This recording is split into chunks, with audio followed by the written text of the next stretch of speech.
प्रिय विद्यार्थियों, आज हमारा टॉपिक रहेगा जो कि आधुनिक भारत के इतिहास से संबंधित है। बंगाल में अंग्रेज शक्ति का उदय, कि बंगाल में कैसे अंग्रेज़ों का अधिकार जमा, कैसे अंग्रेज़ों का प्रभुत्व स्थापित हुआ। और इस कड़ी में हम आज कर रहे हैं पलासी का युद्ध। पलासी के युद्ध की हम बात करें तो आपको ध्यान रहे कि 1741 में बिहार का नायब सूबेदार अलीवर्दी खां बंगाल, बिहार तथा उड़ीसा के नायब सरफराज खां से विद्रोह कर उसे युद्ध में मारकर स्वयं समस्त प्रदेश का नवाब बन गया। ठीक है, अलीवर्दी खां पूरे बंगाल, बिहार और उड़ीसा का नवाब बन गया 1741 में। अपनी स्थिति को और सुदृढ़ करने के लिए उसने सम्राट मोहम्मद शाह, मुग़ल सम्राट मोहम्मद शाह है ये, से बहुत सा धन दे करके उसके बदले अपने लिए एक पुष्टि पत्र प्राप्त कर लिया, कन्फर्मेशन लेटर। यानी कि हिंदुस्तान का जो मुग़ल बादशाह है वो अलीवर्दी खां को बंगाल, बिहार और उड़ीसा का नवाब स्वीकार करता है।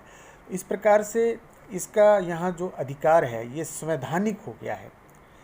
परंतु उसी समय मराठा आक्रमण बहुत ज़्यादा बढ़ गए थे और अलीवर्दी खां के शेष 15 वर्ष उनसे भिड़ने में व्यतीत हो गए।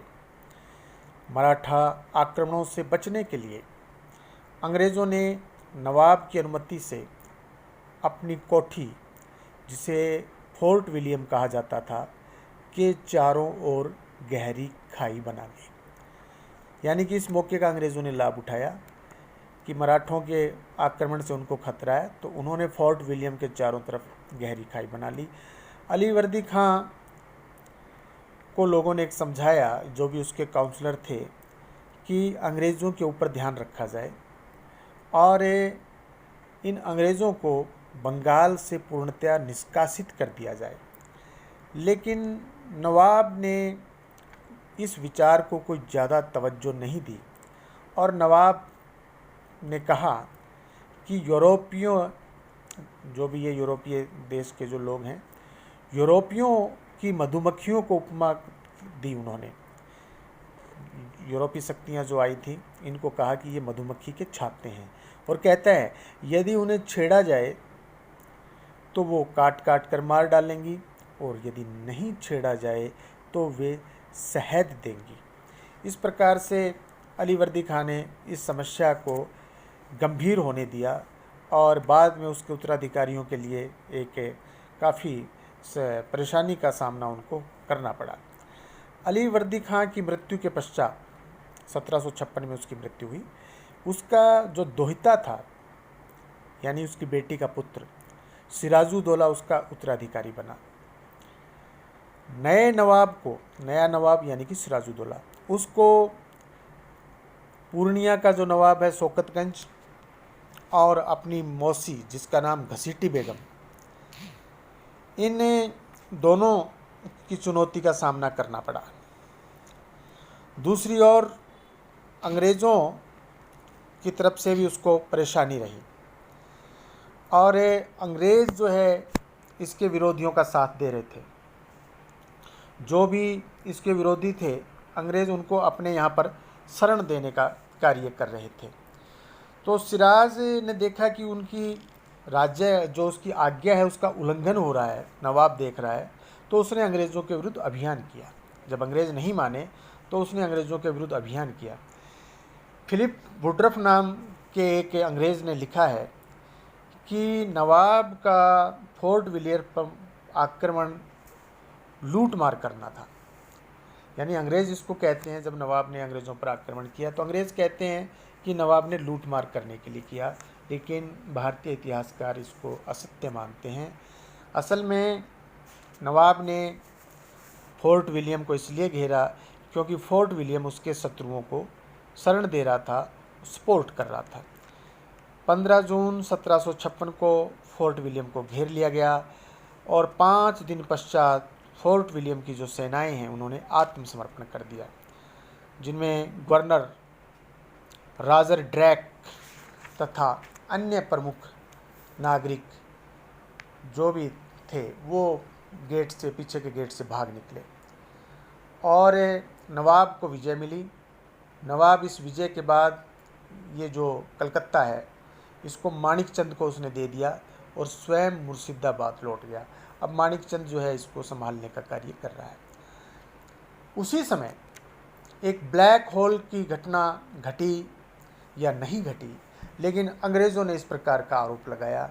तो ब्लैक होल की घटना का हम इतिहास के विद्यार्थियों को उसका जानकारी होना भी आवश्यक है। हुआ यह है कि जब फोर्ट विलियम को घेर लिया गया, फोर्ट विलियम के सैनिकों ने आत्मसमर्पण कर दिया, तो जो भी युद्ध के नियम कायदे हुआ करते थे तो वहाँ जितने भी लोग थे उन सबको बंदी बना लिया गया। और बंदी बना करके, जैसा कि एक अंग्रेज़ जो कि उस समय था हॉलवेल जिसका नाम है, हॉलवेल जो लिखता है वो लिखता है कि नवाब के जो अफसर थे उन्होंने एक 18 फुट लंबे और 14 फुट 10 इंच चौड़े कक्ष में 146 अंग्रेज़ों को बंद कर दिया। वो लिखता है कि 20 जून की रात्रि को ये बंद किए गए, लेकिन अगली सुबह उनमें से केवल 23 व्यक्ति ही बच पाए। शेष लोग जून की गर्मी, घुटन आदि के कारण मारे गए, ऐसा अंग्रेज़ अधिकारी हॉलवेल ने लिखा है। लेकिन भारतीय इतिहासकार इसको सत्य नहीं मानते हैं, क्योंकि जो समकालीन साक्ष्य है जिसमें एक मुस्लिम इतिहासकार का नाम उल्लेखनीय है, गुलाम हुसैन, वो गुलाम हुसैन जो कि उस समय का साक्षी है, उसने इसका उल्लेख नहीं किया है। और अंग्रेज़ इसका बार बार उल्लेख कर रहे हैं।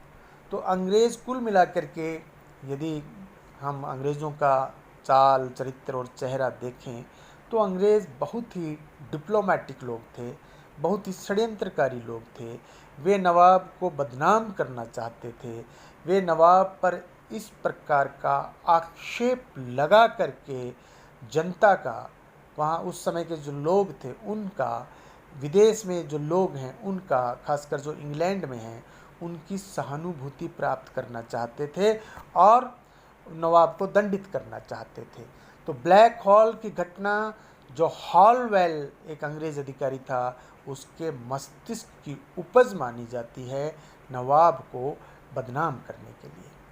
अब इसके बाद जो घटनाएं घटती हैं, नवाब के ऊपर इस प्रकार का आक्षेप जब लग गया, तब अंग्रेज़ों ने पुनः अपनी कमर कसी और क्लाइव जो एक अंग्रेज़ सेना नायक था, क्लाइव के नेतृत्व में एक सेना गठित की गई और वो सेना मद्रास से चल पड़ी और बंगाल पहुंच जाती है 1756 में 14 दिसंबर की तारीख को।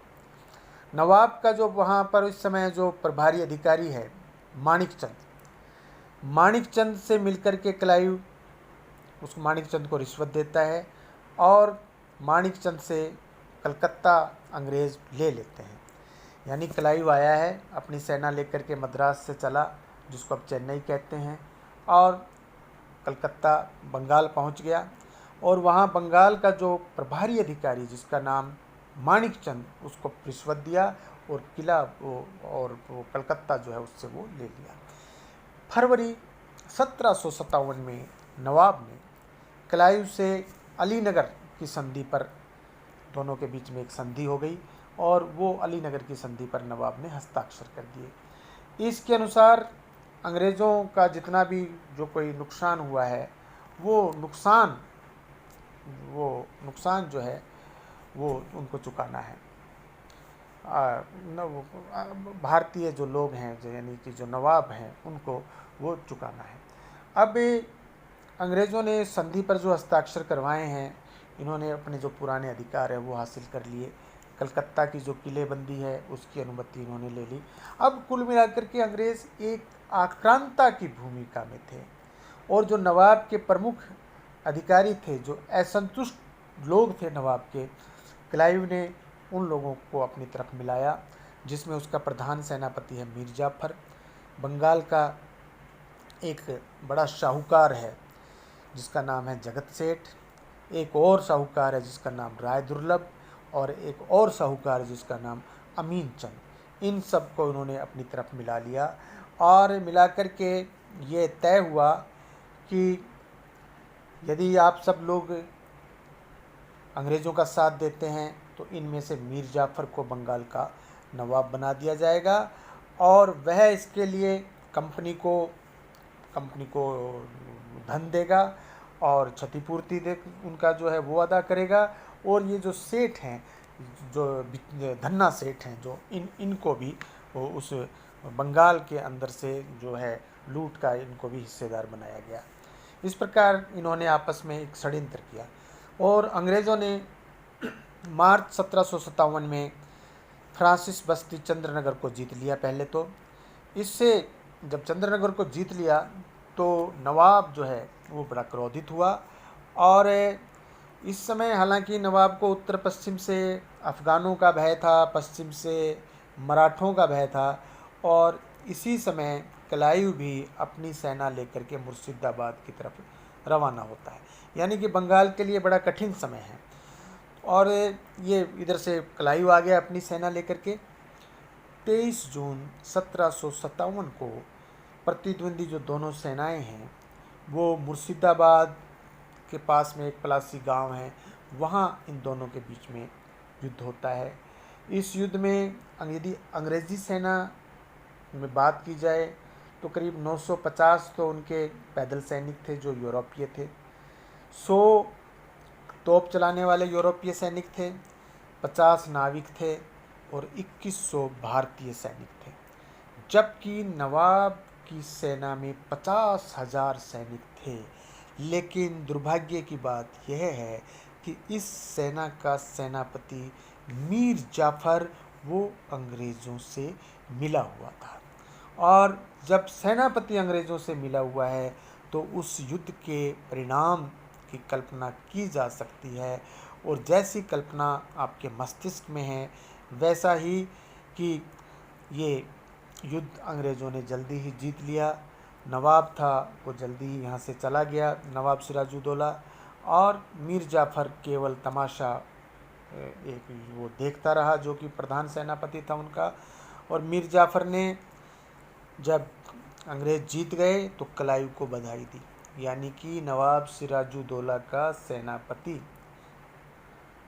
अपने नवाब की पराजय पर जो विरोधी सेना का सेनापति है उस क्लाइव को बधाई दे रहा है। अब आप देख सकते हैं कि जिस देश का, जिस राज्य का सेनापति ऐसा होगा उसका भविष्य कैसा होगा। मीर जाफ़र 25 जून को मुर्शिदाबाद लौट आया और अपने आप को नवाब घोषित कर दिया। सिराजुद्दौला को बंदी बना लिया गया और उसकी हत्या कर दी गई। मीर जाफ़र ने अंग्रेज़ों को उनकी सेवाओं के बदले 24 परगने एक यूँ हम जिला जिसको कह सकते हैं, 24 परगनों की जमींदारी से पुरस्कृत किया, और जो क्लाइव सेनापति है उसको 2,34,000 पाउंड ये कैश उसको भेंट किया। 50 लाख रुपया सेना और नाविकों को पुरस्कार के रूप में दिया गया। बंगाल की समस्त फ्रांसिस बस्तियां अंग्रेज़ों को दे दी गई। इस प्रकार अब अंग्रेज़ों को जो व्यापार यहाँ पर करने की सहूलियत मिली, अब कोई चुंगी नहीं देनी थी, और ये जो युद्ध है अंग्रेज़ों के लिए बहुत ही फ्रूटफुल साबित हुआ। इस युद्ध के यदि महत्व की बात करें तो प्लासी के युद्ध का सामरिक महत्व कुछ भी नहीं है।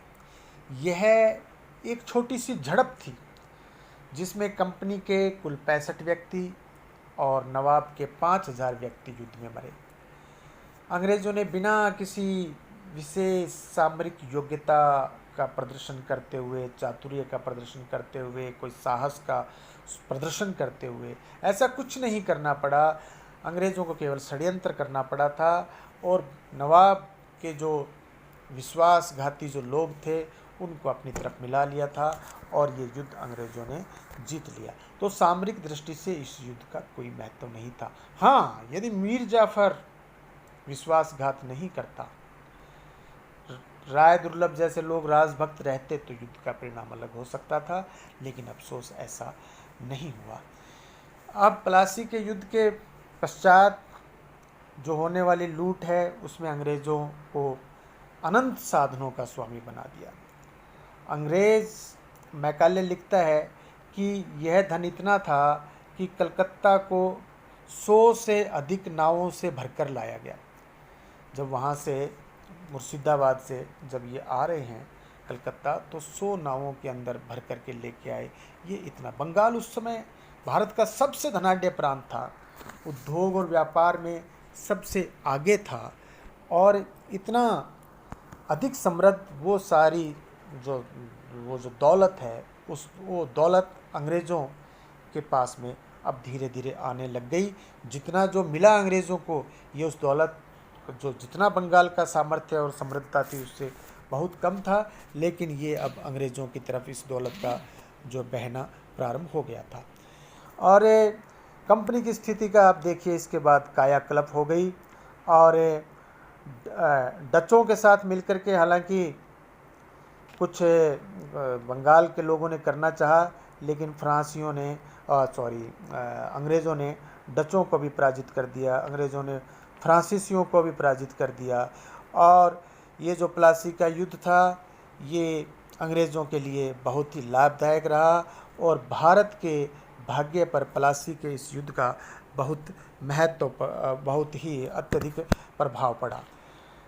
मालेसन नाम के एक जो इतिहासकार हुए हैं वो लिखते हैं कि इतिहास में इतना प्रभावित करने वाला कोई युद्ध पहले हुआ नहीं और यह युद्ध जो है ये भारतीयों के लिए बड़ा नुकसानदायक रहा और अंग्रेज़ों के लिए बहुत ही लाभदायक रहा।